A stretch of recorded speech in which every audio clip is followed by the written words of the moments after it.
Well, if your child happens to suffer from psychological disabilities, getting the care they need may become more difficult in Colorado. Our reporter Chris Guevara explains what the challenges families with these types of disabilities are facing. Chris, what did you find out?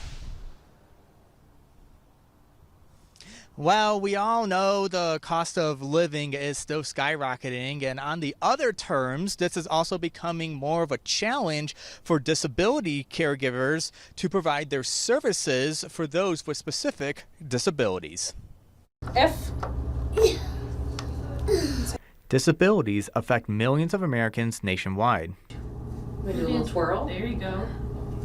From autism to language and learning disorders. And while there are many different pediatric psychology services in the state, many are withdrawing due to low financial reimbursements from Medicaid. The cuts in the rates that we're having for our testing services, this is really going to impact the ability of children to get these diagnoses so that families can apply for that additional financial support. The cuts are making some businesses withdraw from the program, which means losing more of these services and longer wait times for others still in business. Because of those cuts, the services are going to be deferred over to children's, making that wait list much longer. We could see up to 2 to 3 years for kids to get diagnoses.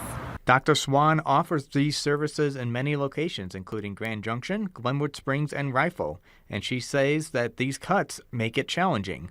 Compared to other nationwide ADA services that can pull profits from other states, hers is specific to the Western Slope. So we're really beholden to our legislators and to our Joint Budget Commission boards to make sure that we have livable wages and livable rates. But Dr. Swan will continue offering her services to the public to ensure kids get the necessary diagnosis. So I think that's the benefit too of having a multidisciplinary clinic is we can have speech and occupational therapy come in and help us understand as well and work together.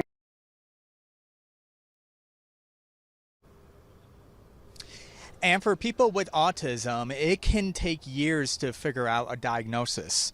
And with the current inflation, this is leading to some financial issues that can make it harder for parents to afford these services for their kids who may have a disability.